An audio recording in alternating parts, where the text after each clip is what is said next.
My doctors and other heroes, I've returned in this country's hour of need, broadcasting live from my own home with a lockdown special.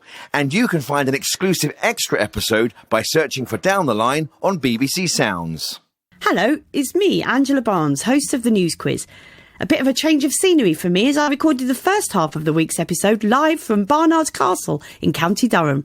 It took me almost 6 hours to drive there, but at least I know once and for all that my eyes do work. Unfortunately, it did mean that I had to record the second part of the show in the Rose Garden at Downing Street. So wherever you are, sit back, admire the castle, smell the roses and enjoy a brand new Friday night comedy podcast.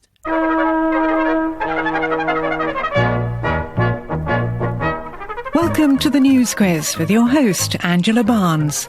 Hello and welcome to another lockdown edition of the News Quiz. I hope you've all been managing to enjoy the sunshine this week. I'm very jealous of people who've got a garden right now. In the block of flats I live in, we're all sitting out on our balconies. If you look at my place from the road, we look like an open-air Zoom call. But I mustn't grumble. I'm lucky to have a balcony and it's great for getting a bit of fresh air. But I find it's a real challenge for a decent game of swing ball. Let's kick things off today with this Facebook Marketplace ad read by Corey Caulfield. Jeggings, jeans, tunics and skirts, size 10. £15 for all, or will split. Thank you to Joe Bateson for sending that in. Now let's meet the teams. In Team A, we have Professor Anand Menon and Lucy Porter. Hello. Hiya. And in Team B, it's Zoe Lyons and Neil Delamere. Hiya. How's lockdown? We're what are we now? 10 weeks into lockdown? How are we all faring? Lucy, we saw you at the beginning. How are you doing now? The listeners won't be able to tell, but I now have a fine beard and a haunted look. I'm like the ancient mariner. Zoe Lyons, welcome. How are you doing? I'm doing all right. 2 months in. The hair's becoming a bit of an issue for me, on the head, obviously. I've just decided to... I've decided to let it all grow out and join up. Nice, yeah. With other body parts. I'm just going to weave it all together because I reckon by September I'll have a full suit. Just in time for winter. Which is very nice. And we joined by Anand Menon. How are you doing in lockdown? I'm all right, except I'm slightly ashamed of how much I'm missing pubs. And again, actually saying that on the radio probably isn't the best way to deal with my shame, but that's my fundamental problem at the moment, the lack of pubs. I keep telling myself it's okay to miss the pub because I'm not missing beer because I've got plenty of beer. I'm missing the social aspect of pubs and I think that's all right. And we're joined by Neil Delamere. Are you in Dublin, Neil? I'm in Dublin, yeah. How's lockdown in Dublin? It's not bad. I fostered a dog just before this all happened, a lovely beagle called Mick, and he's kind of keeping me sane because he has to be walked, so he doesn't care about lockdown. He also had to get the operation, so he's wearing the cones so he doesn't bite out the stitches. He's wandering around the house like he's in The Handmaid's Tale. He looks exactly like that. So, should we start the show? Yes. Anand, have caused a stink. Well, this is about the Prime Minister's chief advisor and his comings and goings. You see what I did there? That was very clever. Very good. Now, you better buckle in because this is a long and complicated story, I'm afraid. It starts with his wife having the symptoms of COVID. So he went home to see her, then went to work to make sure that everyone at work caught it as well. And then, as if that weren't enough, they decided to drive a long, long way from London to County Durham. And then, when rumbled about this, claimed that everything he did was within the letter and the spirits of the rules. And that is just the normal part of this story because it gets a lot weirder. The day after this broke, Grant Shapps at the Daily Press Conference argued that going to Durham was in fact staying put, and that the small print of the rules about lockdown said you should follow them to the best of your ability.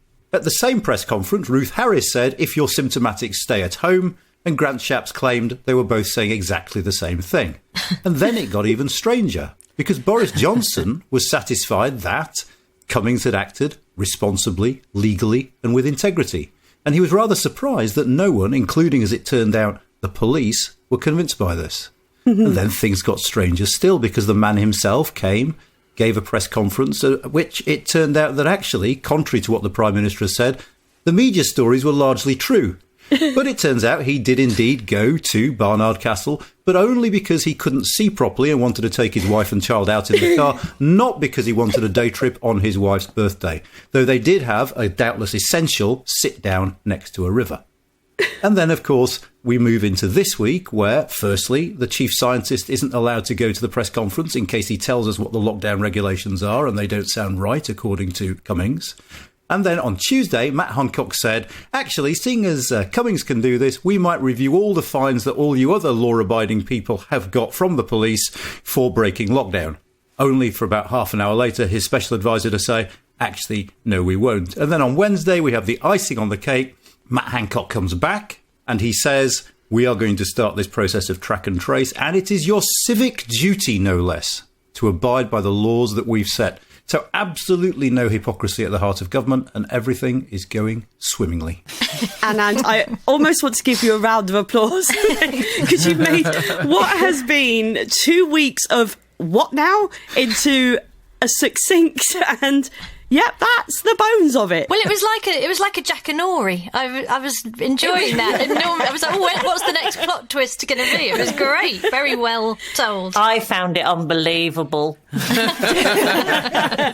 The main question that this the behaviour of well-known travel blogger and geeky Rasputin Dominic Cummings raised by his actions is exactly what we're talking about. Will his actions lead to people ignoring social distancing and abandon social distancing? And given that it was the question on everybody's lips at the orgy I was at last night, I would suggest the answer is probably yes. It's a massive insult to his wife's ability to drive, though, because his wife can drive.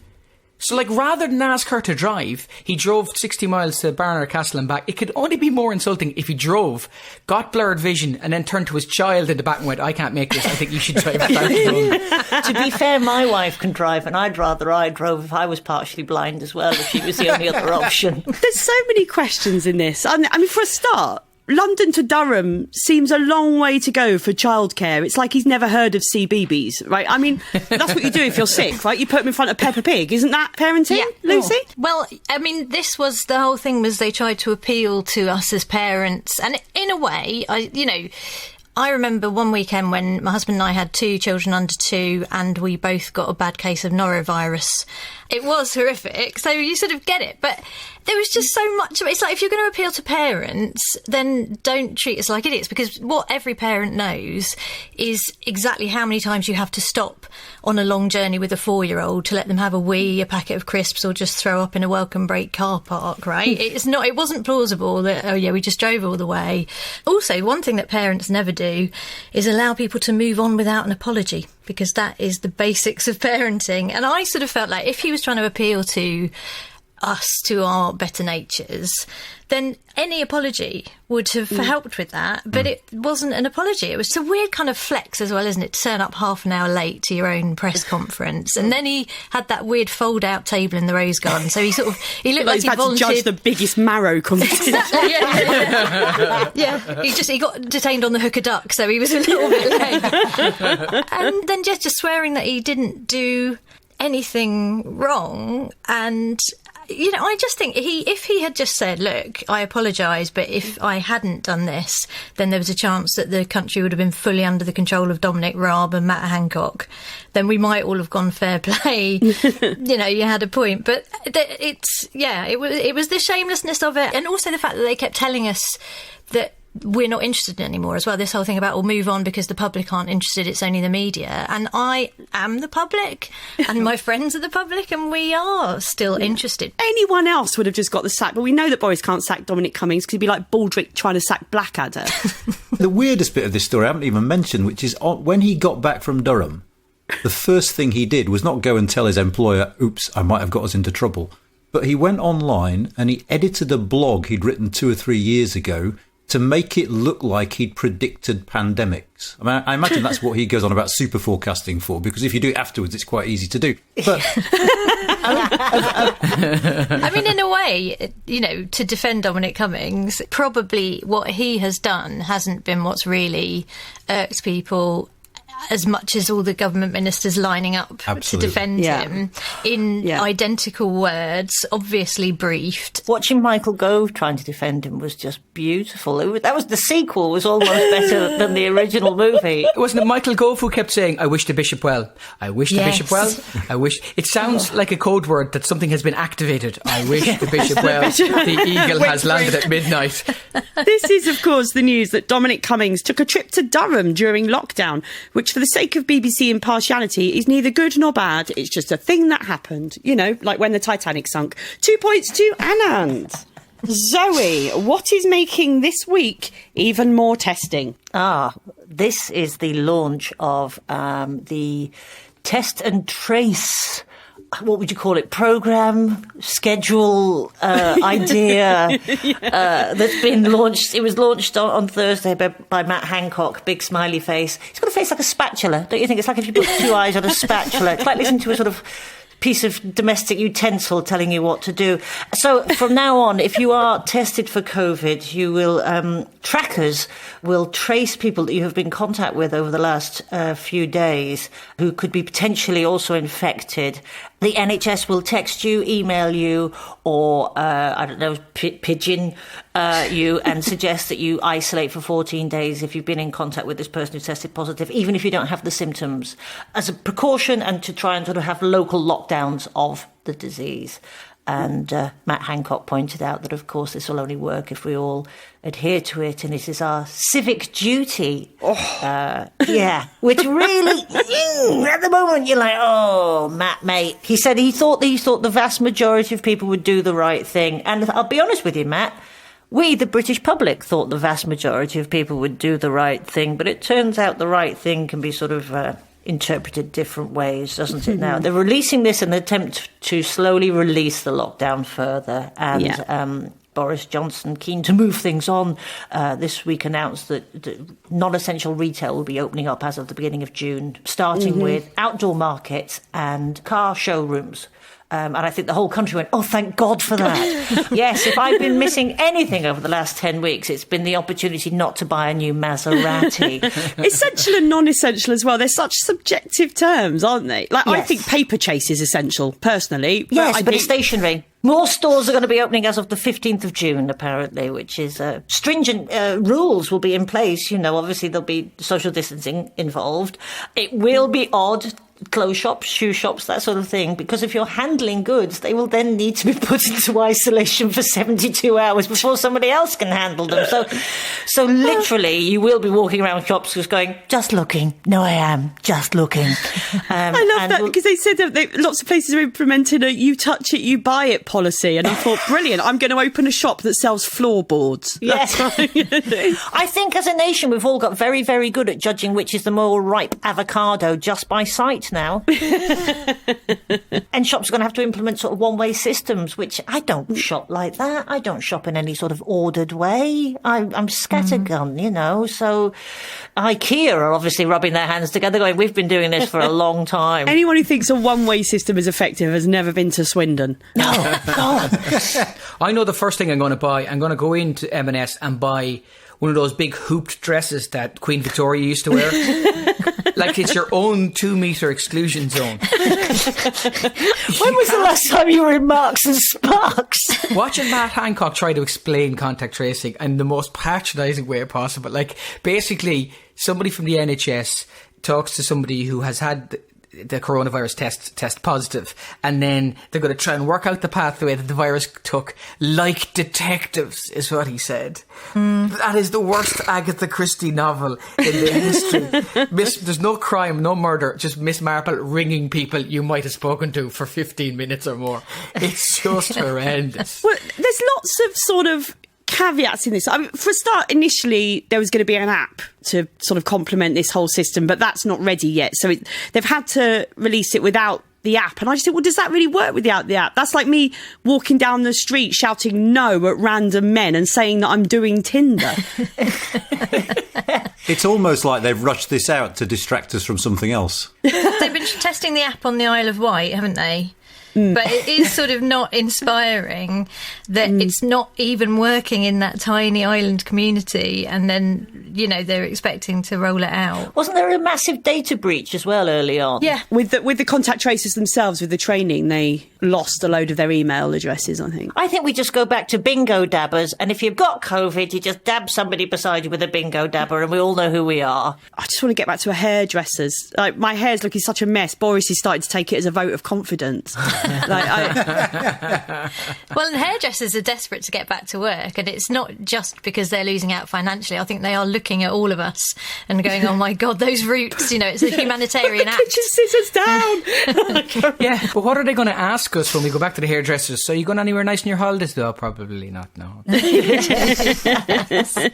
Rishi Sunak was talking about Nando's opening. Oh, yes. Oh, Anand, it's the good news we've all been waiting for.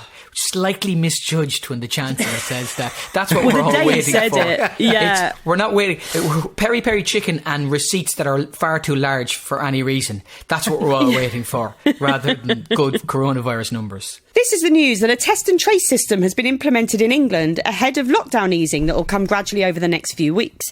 Boris Johnson said they will employ whack-a-mole tactics to minimise further outbreaks, while Scotland is expected to announce their hoopla approach, and from early June, Wales is expected to go full splatter rat. 2 points to Zoe. Lucy, have a listen to this. Please stop lying, girl, and speak the truth.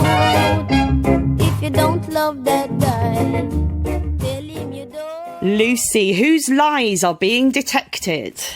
This is the fact that Twitter have finally started fact-checking Donald Trump's tweets, which is a great example, probably the best ever example of shutting the stable door after the horse has bolted. It's been such a long time coming. The horse hasn't just bolted, it's moved to another stable, bolted from that one, met a lovely mare, had a foal, watched the foal grow up and go to horse university. I mean, we've all been saying for ages something has to be done about Trump's tweets. And so what they've done is now, if Trump tweets something that's a little bit stretching the truth, they pop a little exclamation mark on it, which gives you a link to other sites which may have some more factual information. It's a shame it's just a little exclamation mark. I thought it'd be quite nice if it was the, the noise from Family Fortunes, that kind of, or just a tut, or maybe being the internet, just a picture of a really angry cat or something. But, or just somebody just slapping their forehead. Yes, just a picture of Barack Obama looking appealing and wry and disappointed. So he did some tweets about postal ballots, saying that they were a great source of dishonesty and cheating, and then Twitter put on a thing saying, actually, you want to go and check this out. It's bizarre, isn't it? Because Trump uses Twitter like it's his major tool. It's his only thing. It's his weapon of defence and attack and all sorts, isn't it? Somebody says something about him, he'll go straight onto Twitter, and then a number of characters just go, that's total not true. If you remove Twitter, what has he got? And it's basically crayons and fuzzy felt. Well, it is on the toilet that he tweets a lot, isn't it? And you think, well, what's he going to do? He's not going to do a Sudoku, is he? He's not going to do the Telegraph Tuffy, Are Twitter playing into his hands a bit in giving him something to distract from the awful handling of the coronavirus crisis in America? It does make me think, where have these fact checkers been? Like, have they just been having the mother of all naps for the last 5 years? There is a sense of humour about this for Twitter, because the link takes you to a CNN report. And of course, if there's one thing that Trump hates more than anything else, it's CNN. And I thought that was quite classy of Twitter, to be honest, that really rub his face in it by using CNN against him. But it makes not the slightest bit of difference, because the people who believe Trump will keep believing him, and the people who don't will keep not believing him. And that's it, with a picture on Twitter to boot now. The only thing that's entertaining about Trump, if you can just separate yourself from the nonsense that he spews, is watching him do a solo run and then watching the other people in the cabinet pretend they knew that that's what he was going to do. So he continually does this. He goes, I've signed an executive order against social media, and then they interview somebody else in the cabinet and they have to go, oh no, we knew he was going to do that, absolutely. It's oh no, we knew that was going to happen. It's like when your missus or your husband makes an excuse to your neighbour so you don't have to go to some event they're planning, but forgets to tell you, and then you bump into your neighbour and you have to play guess my itinerary for next weekend. And Biden is just riding high in the polls now by doing nothing. And he's got a mask on and he looks good in the mask, because without the mask he just looks like a man playing a president in a bad film, like one of the later Police Academies. That's what he looks like. He looks amazing with the mask, because it's like the black mask and then the shades. He looks like a cross between like a ninja and the Terminator, and it is the best he's ever looked, definitely. Does anybody else get a surprise when Biden turns around and he doesn't have a ponytail? I always expect him to have a ponytail. But the idea that Trump is even politicising wearing a mask, Like, that's part of the culture wars now.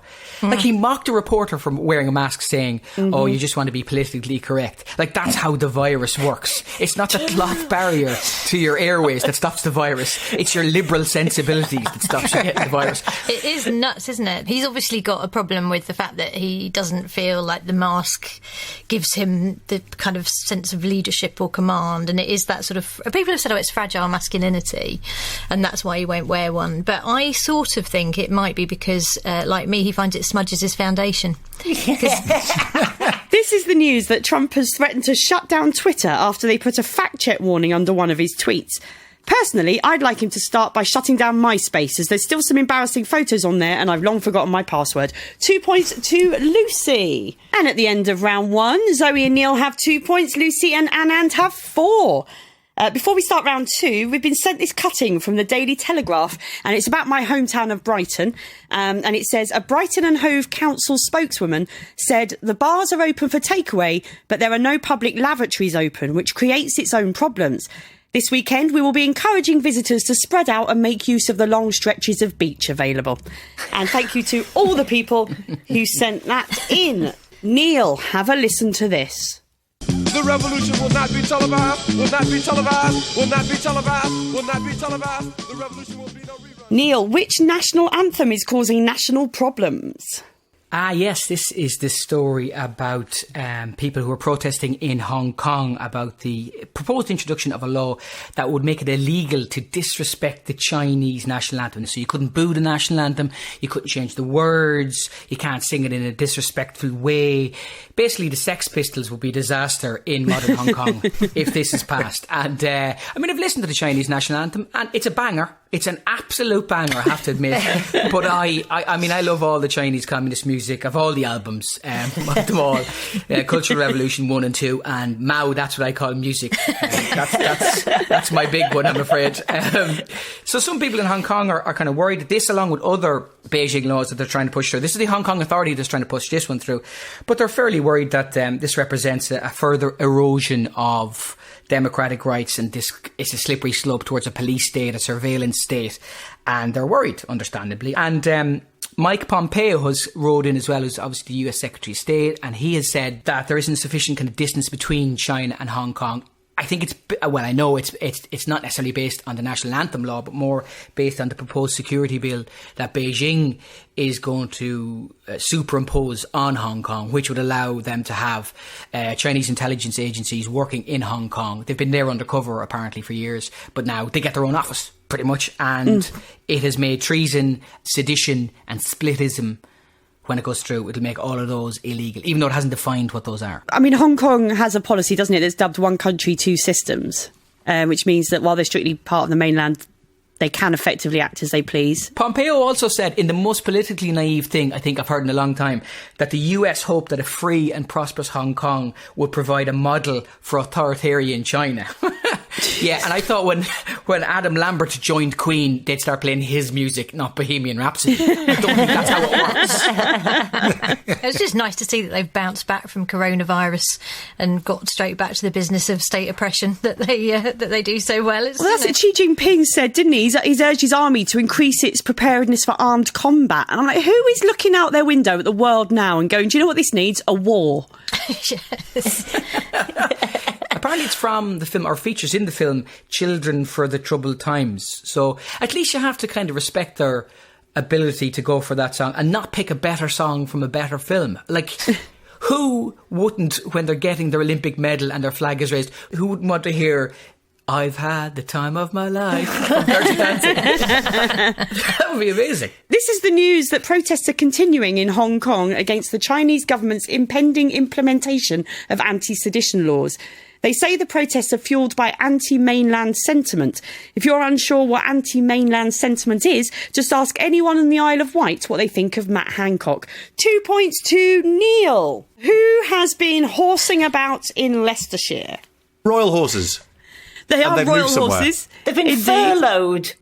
They have been furloughed. Because they're not going to be used this summer because A Troop in the Colour is out and all of the big horsey events are out. So they've been furloughed to a farm in Milton Mowbray. Now, if I was a furloughed horse, and I'd been sent off to Malton Mowbray, which is famous for making pies.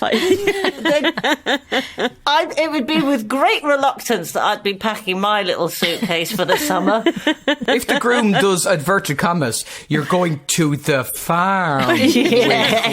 Now stop it, everybody. I think it's lovely that they're being sent to live on a farm, and I think that they're going to finally get to meet both my childhood dogs, which are definitely still alive and living there. Yes, they are, Angela. They absolutely are. These horses get a summer holiday every year, apparently. They go to Norfolk every year for 6 weeks, which is, you think, God, they've got a better bloody existence than I do. These are performance horses, right? So all of us, when we haven't done live gigs in ages, so presumably we're a bit rusty when we go back. You're going to fluff a couple of words, you're going to forget some routines. Like, if these are off furloughed for a long time, the next Trooping of the Colour may be the most entertaining Trooping of the Colour there has ever been. I was reading about these military horses, they're brilliant, and I said that one of them is always a dominant figure, and I really like the idea that the really dominant one, if any of the other horses offend him, then they'll wake up with the head of an old Italian gangster in their bed. I'm a working class girl, do you know what I mean? The horses baffle me. Because your relationship with horses defines what class you are, doesn't it? Like, if you ride them or if you bet on them. That's how you can tell, isn't it? There is a small loophole in the middle of that, which is horses at funerals, where they make them dress like strippers. Oh, yeah. Yes, with the feather boa on the head. Who thought of that? Who thought, this is a very sad occasion, how should we dress the horses? Ooh, feather plumes and leather straps. That's the vibe we're looking for. This is the news that 250 horses from the Household Cavalry have been relaxing on a farm in Leicestershire. Many of the horses are Irish draft cross thoroughbreds, which was also the casting call for Paul Mescal's part in Normal People. 2 points to Lucy. Before we take a look at the final scores, have you guys looked at the news story about the couple who are living it up in an 800-year-old Irish castle for lockdown? Oh, yeah. This is a couple, Laura Jameson and Michael Smith. They work at Ashford Castle, which is a 5-star hotel in County Mayo. And without any guests, they have been given the run of the place, basically, as long as they remember to clean the rooms and flush the loos every now and then. I think I'd find it a little bit like The Shining, wouldn't you? You'd always be looking at your partner going, are they going to go a bit Jack Nicholson any second now? You would, under your breath, just whisper, red rum, red rum. Yeah. I think there's a really simple secret to a happy lockdown, which is to live next door to people with young children. Not having young children yourself. I mean, we do, and we have every week, my partner and I have an over-the-fence drink with our neighbours. And we love our neighbours, they're lovely people, but we're charting their descent into madness. They've got 3 youngest children, and every time we finish this drink, we basically high-five each other and go, Christ, our lockdown's fantastic. That brings us to the end of the show, and the final scores are Anand and Lucy have 6, Zoe and Neil also have 6. It is a draw. Thank you to our excellent panel and to you, the listeners, for joining us. And we'll leave you with this BBC listing spotted by Dominic McChesney on Bank Holiday Monday. 1530 to 1700 BBC News Special. Boris Johnson's most senior advisor to take questions in Number 10's Rose Garden as anger continues to grow. 1700 Garden Rescue. And with that, goodbye. Taking part in the news quiz were Neil Delamere, Zoe Lyons, Anand Menon and Lucy Porter. In the chair was Angela Barnes and the news was read by me, Corrie Caulfield. The chair's script was written by Ed Anston, Tom Coles and Laura Major, with additional material from Charlie Dinkin, Cameron Loxdale and Hannah Platt. The producer was Susie Grant and it was a BBC Studios production.